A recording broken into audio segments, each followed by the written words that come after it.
పేరు? Ravi sir. Mister Ravi, general గా ఎంత మంచి సంసార జీవితం అయినా భార్యాభర్తల మధ్య ఎంత అండర్స్టాండింగ్ ఉన్నా కొన్ని విషయాల్లో గొడవలు వస్తుంటాయి. ఉదాహరణకి స్మోకింగ్, డ్రింకింగ్, పేకాట, ఇంటికి ఆలస్యంగా రావటం, డబ్బు దోబరా చేయటం, ఇలాంటివి. Am I correct? Yes sir.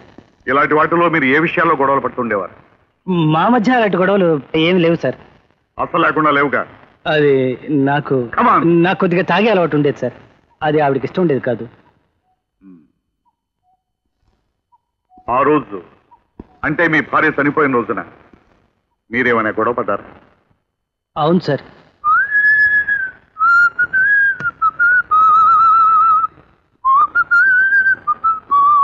ఎక్కడికి బయలుదేరారు?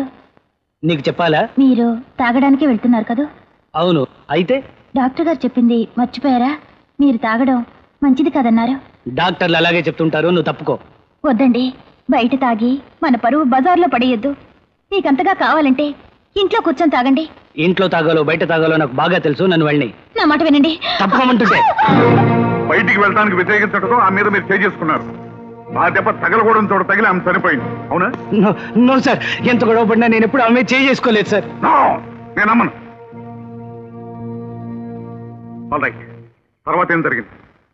నేను బయటికి వెళ్ళి వచ్చేసరికి జ్యోతి చనిపోయి ఉంది సార్. అంటే ఆవిడ ఆత్మహత్య చేసుకుందని మీరు భావిస్తున్నారా?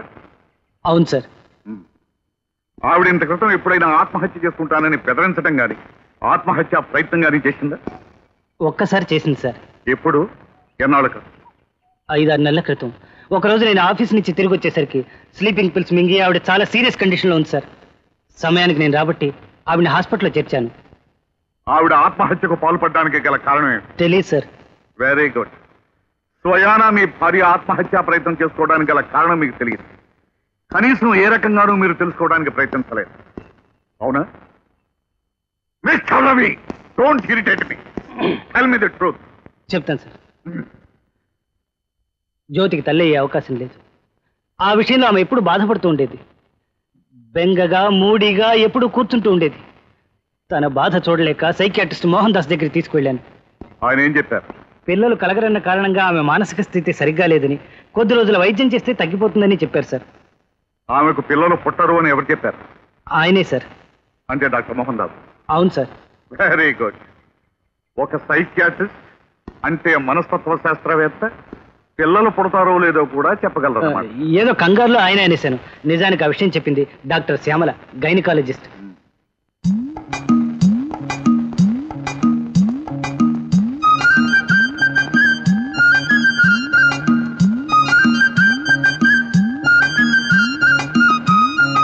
పిలిపించారట.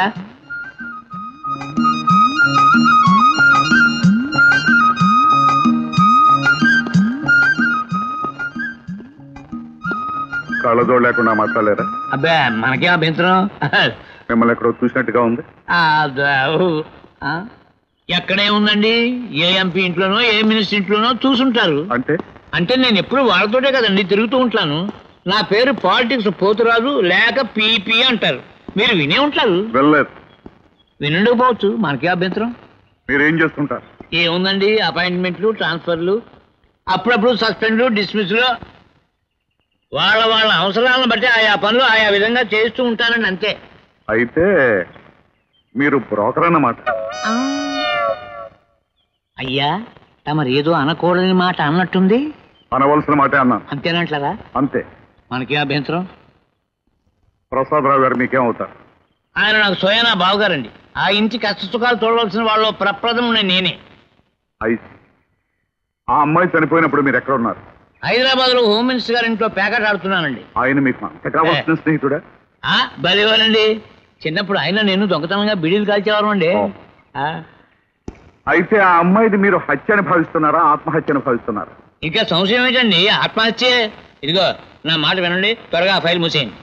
ఎవరిని ఎప్పుడు మూయాలో మాకు బాగా తెలుసు. ఇక మీరు వెళ్ళొచ్చు. అయ్యా, తమరు నన్ను అపార్థం చేసుకున్నట్టుగా ఉన్నారు.